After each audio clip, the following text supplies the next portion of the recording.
Hello human beings, PowerGamer here. Right now I'm on a mission to prove to the world that there is indeed a game called Mega Man 5, because, I mean, there has to. Why would they go straight from 4 to 7? That doesn't make any sense. Mega Man 5, The Forgotten Child. If you thought Mega Man 4 was barely talked about, wait till you hear about Mega Man 5. You see, that's a trick question, because you never hear about Mega Man 5. Out of all the classic Mega Man games, this is the one that seems to be just there. I never see it get any discussion whatsoever, unless it's someone going over the whole series, and even then it doesn't get much recognition. But it does exist, so it must have come from somewhere. Well, despite it having a new director again, Keiji Inafune ended up being a guiding force behind the development, since he wanted to avoid making a game that players would consider unfair. The developers believed they had accomplished everything they could with Mega Man's moves in 4, so they focused less on expanding the gameplay and more on refining it. Much like 4, the Robot Masters weren't designed by Capcom employees, but instead they were designed by fans. They held a contest in Nintendo Power where fans could create their own characters to be used in the game, and they received over 130,000 submissions, which is just insane. And as you can imagine, it was really hard for them to narrow it down to just 8. Mega Man 5 was released for the NES, again, on December 4th, 1992 in Japan, December 29th in North America, and March 10th, 1993 in Europe. Reception was generally positive, but it was criticized for being just another Mega Man game rather than moving the series forward. And this is when sales really started to go down for the Blue Bomber, as this game sold even fewer copies than Mega Man 1. Likely because by this point, the SNES was already a year into its life cycle, so no one really cared about the NES anymore. 4 was the last classic Mega Man game I got around to playing when I first got the Legacy Collection, so 5 and anything else from beyond this point is completely new territory for me. I'm curious as to why nobody talks about this one in particular, though. Is it just because it didn't do anything to stand out, or is it a game that's better left forgotten? Let's take a look.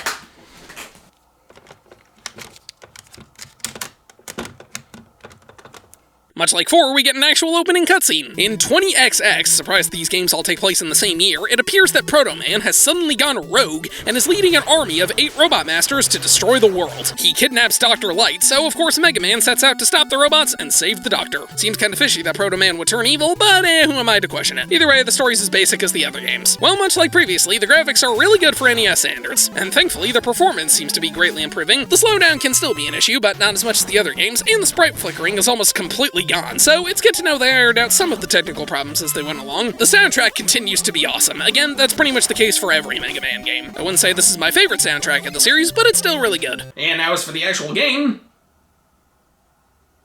it's a Mega Man game, alright. Yeah, you should know how this goes. You jump, you shoot, you slide, you charge, you get new weapons, etc. And unlike 3 and 4, there's nothing new added. Mega Man controls exactly the same as he did in the last game. Now, thankfully, he controlled really well in the last game, but that does mean that these two games feel really similar. Our new Robot Master friends are Stone Man, Gravity Man, Crystal Man, Napalm Man, Gyro Man, Star Man, Wave Man, and Charge Man. Once again, it's kinda tricky guessing which one is weak to which weapon, but thankfully there's still only one path to follow, unlike in 3. And generally speaking, I think this game has some of the best level design in the series so far. There are some cheap moments, like how the hell was I supposed to know that would be there, but for the most part, everything is designed really well. The enemy placement feels fair, the instant death traps are fairly manageable, and there's nothing that feels impossible. Since Mega Man controls so well, everything is designed in a way that feels doable. It's still challenging, but not as brutal as 1 or 3, and it doesn't have spikes everywhere like 4. And the boss fights are also a huge upgrade. They strike a good balance between being too hard without the special weapons and too easy with them. Their patterns are easy to figure out, but can be difficult to actually avoid. Unlike 1 and 2, they don't die in 4 hits from your special weapons, and thankfully, unlike 3 and 4, they aren't constantly getting up in your face. You still take an annoyingly large amount of damage if you touch them, but it isn't even close to how bad it was last time. From this point, they pretty much perfected the standard Mega Man formula, so what makes the remaining NES entries stand out from each other is the weapons, levels, and boss fights.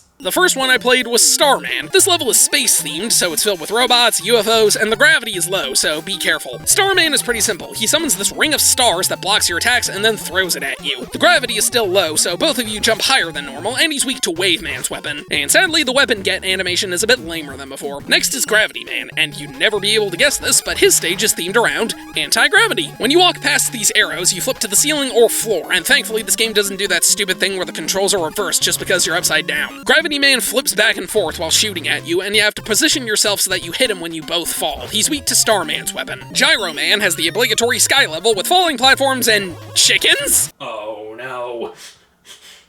Okay, they're easy to deal with, thank God. In the boss fight, he jumps into the sky and throws these spinning blades at you. He's weak to Gravity Man's weapon. On to Crystal Man. This level looks cool, but it's kind of forgettable aside from the few crystal enemies in here. In the fight, he either shoots a small pellet or these 4 crystal balls. He's weak to Gyro Man's weapon. Napalm Man, let's go. This level's in a tropical forest with these stupid tigers that get way up in your face, and then you go down in the slab area. Napalm Man shoots missiles and these bombs that look like pills, so naturally he's weak to Crystal Man's weapon. Moving on to Stone Man, this level is, of course, themed around rocks. Could have been better, but could have been worse. Stone Man just jumps back and forth and very rarely summons spinning boulders. And sporadically, he does this slam attack where he turns to dust for a second, meaning you can't hit him. He's weak to Napalm Man's weapon. Charge Man, the level is on a train, which makes it easily the most interesting. It even has a lot of train-themed enemies, but sadly, this is by far the most annoying boss fight. He charges forward and summons these fireballs from above, and when he's attacking, he's invincible. It's so annoying. He's weak to Stone Man's weapon. And finally, Wave Man. This is, of course, a water level, only after you float on these bubbles, you have to ride on this wave rider shooting at enemies. Kinda fun, but also pretty hard since you don't get much health. The boss fight has you avoid anchors and water spouts that come up from the ground. He's weak to Charge Man's weapon. The special weapons have also seen a vast improvement from last time. I'd say most of them are on par with a lot of the ones from 2. The Star Crash is another shield weapon that only kills one enemy, but you can shoot it like the Leaf Shield from 2, only it doesn't happen automatically. The Gravity Hold causes enemies to go flying off screen. The Gyro Attack shoots a small spinning blade, which is more accurate than a basic shot, and you can make it fly upward. The Crystal Eye shoots a large crystal ball that explodes into smaller ones that bounce around if it misses, so it's pretty much just a better version of the Gemini laser from Mega Man 3. The Napalm Bomb shoots a bomb that doesn't go flying, but it does move forward a bit and does pretty solid damage. The Power Stone spins 3 giant rocks around you. It looks cool, but it's really annoying to use because it's hard to aim, and you have to wait until all 3 rocks disappear to use it again. The Charge Kick isn't a traditional weapon, since instead of giving you a new shot, it powers up your slide so it hurts enemies. And the Water Wave shoots some small pillars of water, which is great for tiny enemies. The weapons in this game are awesome. They're a big step up from 4, and honestly, I think they're overall on par with the ones from Mega Man 2. Sure, nothing tops the Metal Blades, but for the most part, these are a lot of fun to use. And of course, we can't forget about the extra items. The Rush Coil and Rush Jet return, but Rush Marine is gone. Jet works the same, but Coil instead has Rush himself jump up instead of just bouncing Mega Man, which can take some getting used to. For other new items, we have the Super Arrow, which you can ride on like the Rush Jet, only it's much faster, and it can stick to walls to be used as platforms. But the best addition is another new friend that takes most of the game to find. Hidden in each level is one of these letters that spell out Mega Man 5. If you manage to collect all 8 of them, you unlock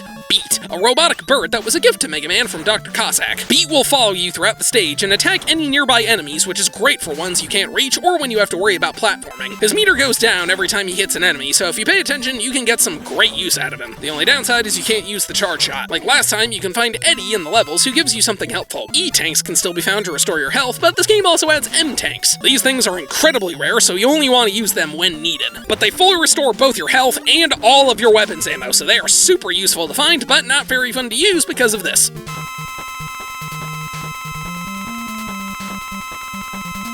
Who needs hearing anyway? With all 8 Robot Masters defeated, it's time to take on the Protoman stages, which are like the Cossack stages from last time. The first one's pretty straightforward, but much like many of the other later Mega Man stages, these take full advantage of the fact that you have every item and weapon. There's disappearing blocks, because of course there are, and it ends with a fight against this tank guy. All he does is shoot you, and he's weak to the Water Wave. Second stage has a large amount of enemies from previous levels, and some pretty tight platforming. The boss just walks back and forth with these lightning walls. He's weak to the Napalm Bomb. Third stage, the platforming gets really intense, and you have a part where you walk on these moving blocks. The boss robot has this giant gun and shoots these rings that turn you to stone. I think he's weak to the gyro attack, but I'm not certain. Finally, we get to this really interesting level where you have to lower the stage itself by destroying these blocks and making sure you don't get crushed. Now we face off against Protoman, who makes short work of us, but then Protoman shows up. Yep, turns out this was an imposter known as Darkman the whole time, and we have the worst fight in the game. He shoots you and then throws out the electric walls. The shots are super fast and hard to avoid, and the walls do so much damage. It is absolutely brutal. I have no idea what his weakness is because everything seemed to do almost nothing except the power stones. I spent almost half an hour on this fight. The Yellow Devil was easier than this. Once you beat him, you find out that this whole thing was orchestrated by Dr. Wily. Wow, I never would have guessed. Wily dares Mega Man to come to his lab and save Dr. Light, and you know what that means? Okay, I am really starting to question where these fortresses are coming from. After falling down these spikes with this stupid part, you wanna cheat me? Well, I'll just cheat you. We've got these wheels that move you and another one of these falling floors. It ends with a really cool boss where you have to shoot the platforms to move them over and then shoot the head while avoiding projectiles. It's hard, but pretty cool. And the first time in the Mega Man series where you're better off using your arm blaster instead of your other weapons. Second Wily stage has a water section and a part where you need the super arrow. Thank God they just give it to you and it's not hidden. The boss is this weird floating thing that opens its doors to expose itself and shoots you. It's weak to the gyro attack. Third stage is the obligatory boss rush, and it's really frustrating since your weapon ammo doesn't refill between stages. Thank God for the M-Tanks. And then you fight Wily in this UFO that just slams down. It literally has no weaknesses, so just use the Mega Buster. He escapes, and in the final stage you have to fight these annoying things, and then he's in the skull car that shoots fireballs and bouncing orbs. When that's destroyed, we get another disappearing fight, only you can actually see him for more than a second this time, and he shoots these pink orbs. And you are never gonna guess what these are weak to. The gyro attack? No. The crystal eye? Not that. The first phase is weak to the super arrow, and the second phase is weak to beat. I can't tell if that's stupid or awesome. When you actually beat him, you find and save Dr. Light, get more begging, but then the place starts to collapse and Mega Man holds it up, allowing Wily to escape. But with the help of Protoman, Mega Man and Dr. Light get out safely as Wily flies off into the distance. And that's it.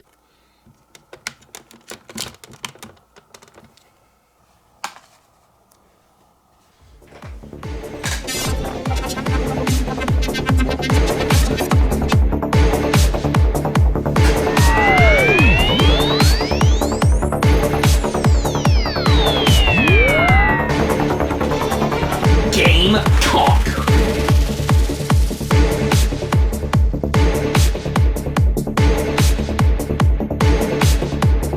Mega Man 5 is honestly a really fun game. Admittingly, it doesn't do that much different than the previous Mega Man games, and it can be seen as an underwhelming entry, but in terms of the overall experience, I think this game might be about on par with 2. The levels are fun, the weapons are cool, and it controls really well. Aside from the ending being a little frustrating, I really enjoyed playing Mega Man 5. But if it's actually fun to play, why does everyone forget about it? Well, the answer is actually quite simple. It's because buying a physical copy costs more than my left foot.